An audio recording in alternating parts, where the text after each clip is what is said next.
All right, everybody. We'll go ahead and get started. And welcome to today's knowledge sharing session.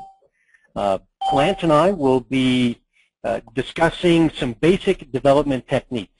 The idea of this is not to make everybody a developer overnight, but hopefully give some background on some basic techniques that are sort of language agnostic, and then we will kind of drill down into Apex and Visualforce specific. So our agenda for today, quick introductions just in case some of you don't know who we are. We'll talk about some basic code terms and techniques, again just sort of in a generic sense. Then we'll drill down a little bit on Apex and Visualforce, and then we'll take that a step further and we'll take some of the basic terms and apply them to Salesforce development. Then Lance is going to provide us with a really cool demo, and hopefully we will have time for some questions after that. So Lance, would you care to give us a quick intro? Sure.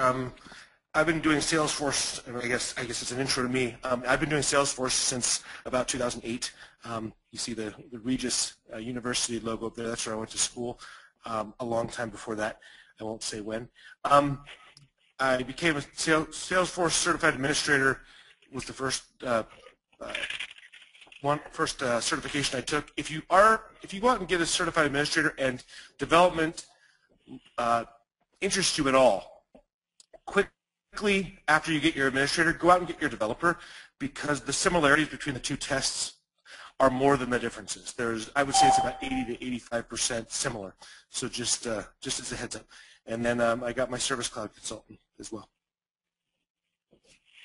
Cool. And for those of you who don't know me, David Ragsdale, I'm a technical architect with Vertiba. Been here just over a year. Been doing Salesforce for about 7 or 8 years.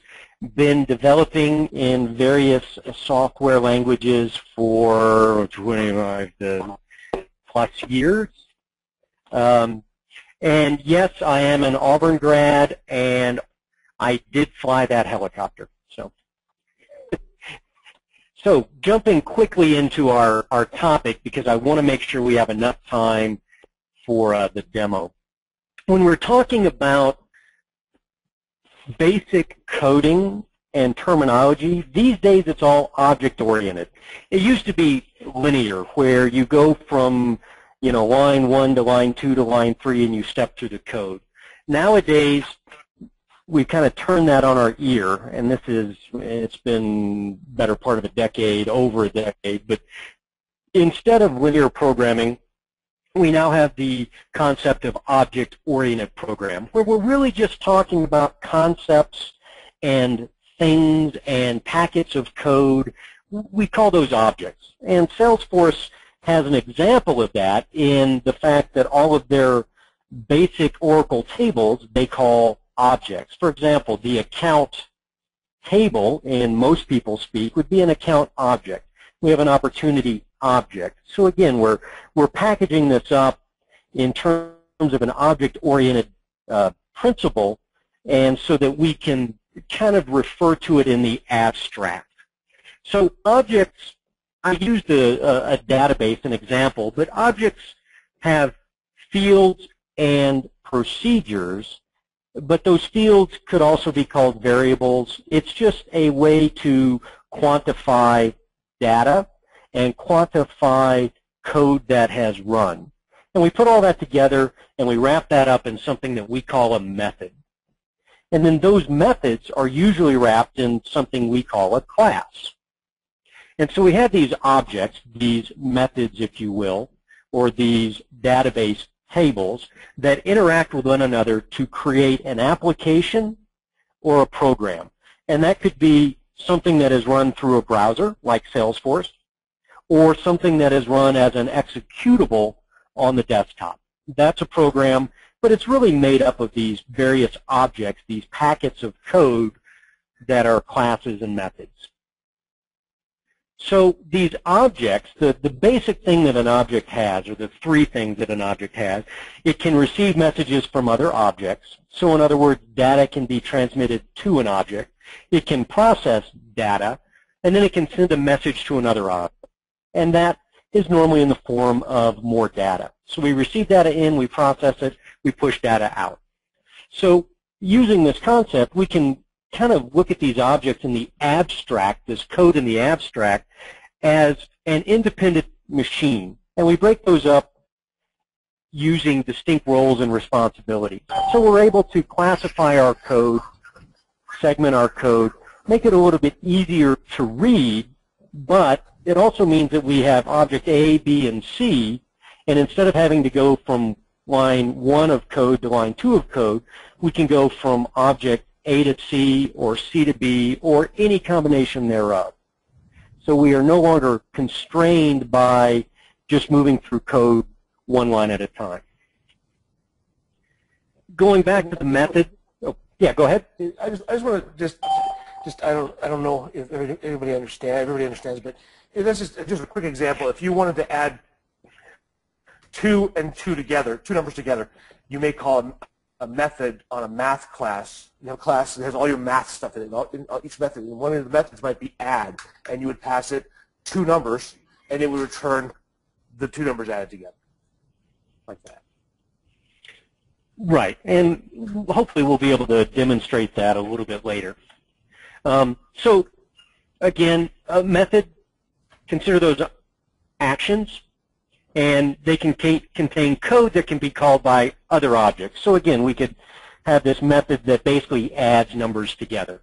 I have an example there that says we could call a method to search for rows in a database, and then we could act upon those rows in some manner. Or we could pass that information to another method or class and do the action there. Again, we're trying to abstract everything. So we've talked about classes. Classes are a collection of methods. In other words, it's the container that holds all the code that runs. And you notice at the bottom of this slide I have a program, and a program can consist of one or more classes, and a class can consist of one or more methods.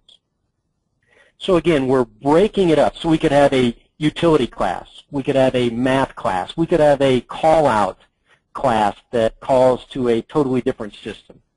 And within those classes, we have the methods, which are the actual actions that are performed. So this is a little busy with all the colors. Apologies. But just wanted to give you a quick generic example. So in this, we have a public class. This is just generic language. Most programming languages have something like that. We are declaring a class at this point. We're just saying everybody can use it. And you'll notice the red, this is the class name. So we name the class. The next line down is an open curly brace. Virtually every programming language out there has some sort of starting and stopping identifier for code. In this case, we're using a curly brace. You'll notice at the bottom of the screen, we have a closed curly brace. So anything between those braces is the code in that class. You'll notice just below the open brace at the top, we have another item in red. It says this is the method name. So we have a class. Within that class, we have a method. Again, we have an open brace and a closed brace. And then within those braces, we put code. And those are the actions that will be performed on the data. Also notice on the method, we have a parentheses, open and closed parentheses. This will allow us to put something in there. We can pass data in using those parentheses. So that's just really a place for us to transfer data. And I'll show you an example of that in the next. So here, and again, this is very generic, but you'll see that this holds true for most programming languages out there. So we have to call a particular action. We say this is the class name, this is the method name. And that basically tells the program or the programming language to do something with this class and this method. So we call it somewhere in our code. we said that methods are actions that we can send data to and from and perform action on that data. And the way we do that is by adding variables within those parentheses that I mentioned before. So you'll notice that second line we have, this is the class name, this is the method name, and this time in the parentheses I have something called a variable. And we can have 0 to many variables, and that is passing information or data into that method. To retrieve data, you'll see on the left-hand side I have another variable called result. So we're saying the result is equal to whatever the data is that was performed on variable. So we're passing data in by variable, we're getting it out through result. So what are variables? Variables simply are symbolic names that are associated with a value. The value within that variable may change, but typically the variable names do not. And that's why I'm a huge proponent of using variable names that make sense. Don't use A, B. A lot of people, as they are coding through, iterating over a series of records, they will use I or X. Instead, I recommend you use something like count. It makes more sense. You want to iterate over some code a number of times? Well, you're going to count how many times. The result, again, a variable name, it could be anything, but the variable name result is meaningful. We know what we're getting. We're returning data. An example that we could use in Salesforce is we could have a list of accounts that we want to add. So we're adding accounts via a trigger. Well, call the variable new account, and then we just add stuff to it. Again, code doesn't have to be arcane. You can write it in such a way that it is readable, human readable, and in such a way that it makes sense. Whenever we talk about variables, we have to talk about data types. They go hand in hand because in most languages, not all, but in most languages, variables have to be declared with a specific data type. And if you try to put the wrong data type in a variable, it will throw an error. Data types are usually language specific. I've got a couple of examples there. Date. Obviously, it would be a date. Date time would be a date plus a time. String would just be simple text. Normally, text is surrounded by quotes, either double or single quotes. And then another example would be an integer, which would only allow whole numbers. And we'll go into this Salesforce specific in just a minute. One of the last things we need to talk about is an interface. An interface is really just a way to allow interaction with either data or the program. The most common interface, we use it every day, is the user interface. And those are buttons, fields within an application that will allow the program to accept input from a user and provide output either to the screen or to some other application. That is not the only interface, but it is by far the most common. Getting a little bit deeper into the generic pieces of a program, there are two things that we use in virtually every single application or program out there. One is a loop, and a loop is just an iteration over a number of programming statements. It allows you to take data and loop repeatedly using the same code but different data. So we get in Salesforce, we would get a list of accounts, or we get a trigger, and as we add accounts, the trigger would loop through those various accounts. The other thing is a list. Lists are very important. I've mentioned them several times during this call already, but it just allows data to be grouped together. And they can be called different things. You might hear of them as an array, a map, a set. Salesforce has a list as well. So we've talked in generic terms. Hopefully we haven't confused too many people, but again, really just trying to set the stage. So now we can drill down and specifically talk about Apex and Visualforce. And you'll see that a lot of the examples that I've been using, which really are more Java, still apply to Apex and Visualforce. So what is Apex? As you can see, it's a strongly typed, object-oriented programming language. The thing about Apex is that it has to be run on the Force.com platform. And we get a lot of advantages to that because Salesforce has done a lot of the plumbing for us. They've provided a lot of methods that we can call that are standard to Salesforce. For example, we can do batch processing. We can schedule the execution of code. We can write web services or callouts. And a lot of that is standardized on the Force.com platform, so we don't have to write that. So consider the Force.com platform as sort of a library of code or a library of services, and then we can write Apex code and leverage those libraries.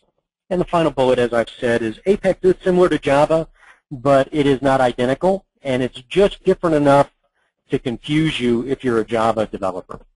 So just a word of warning to anyone who knows Java. There are just enough differences that it can confuse you. Visualforce, on the other hand, is very similar to HTML. In fact, when we run or when we actually use a Visualforce page, all of those tags on that page are converted to HTML. So again, Salesforce has provided a library of code, a library of tags that we can embed in our pages that perform actions for us so that we don't have to write all of that code. So again, we were talking about data types earlier. Here are some specific Apex data types, and I've only selected a few. These, to me, are some of the most important. Boolean, true or false. If something is true, do this. If something is false, do that. Again, date time, decimal, number that includes a decimal point. Something that is unique to Apex is the concept of a Salesforce ID. And this will return an 18-character Salesforce ID, and as you know, every record in Salesforce has that.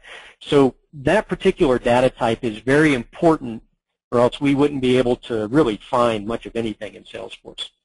And then we have integer and then a string. And in Salesforce, in Apex, strings are surrounded by single quotes. In some it's double, but in Apex it's single. We also allow for such things as sets of data or grouping of data. And we can do that through a map, a set, or, as I have here in my example, a list. And this is an actual statement, an actual Apex code statement. And you notice on the left we have list, and then we have account in carets.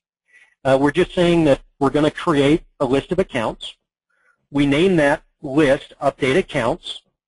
And then on the other side of the equal sign, we're just saying, oh, by the way, this is a new list of accounts, and we have the parentheses there, and that tells us that, one, it's an empty set, so we haven't put anything in it yet, but two, we are expecting to put rows of data in that. So again, we have the parentheses, which means we are going to insert data into something. Just like we saw a method where we had parentheses, we can insert data into a method. Same thing with a list. We can insert data into the list. Now, a list can be created for virtually any type, any data type or object in Salesforce. And it is probably one of the most used statements or most used data types in Salesforce. To call a class or a method, you'll notice this is exactly like we demonstrated earlier. Class name dot method name, although in this case I've added two variables. So we're inputting data into this method to do some action on it. Another quick note is that in Salesforce, we always have to tell where our line of code ends. And we do that using a semicolon. And that just tells the compiler that, okay, this is what you want to do action on for this line, and then it starts a new line. Another important thing about Apex that is different from a lot of languages out there is that Apex is case insensitive. And what that means is, you see we have an example of my method spelled with upper and lower case. In Apex, these are the same, so you'll get an error if you try to use this as two different variables. However, if you were in other programming languages, this would be considered two different variables. So something to be aware of. It doesn't matter how you capitalize or what case you use. If you use the same series of characters, that is considered to be the same name or the same variable name. So finally, we have the concept on a Visualforce page. We have the concept of a controller. And every Visualforce page must have a controller class. And that class tells that page what it's supposed to do. In Salesforce, we have basically two types of controllers for a page. We have a standard controller, and then we have a custom controller. And a standard controller is, again, we talked about that library of code that Salesforce has created. That's one of the benefits we get for using the Force.com platform. Well, the standard controller is basically just standard set of code that we can call without having to write any other code. So we use a standard controller on account object. We have access to all of the fields on the account object. We also have access to the style sheets, so the colors, also the buttons, the save, the new, the edit. Those all have a specific function that is basically designated by Salesforce. However, if we don't want that, if we need to do something specific or something special, we can either override that or create a new custom controller, and then we can write the code for the save button, or we can write the code and specify what the colors are or anything else. So again, standard controllers, code that Salesforce has written. It's a library. It's one of the benefits we get of the Force.com platform. But we have the ability to override that using custom controllers. So it gives us a lot of flexibility.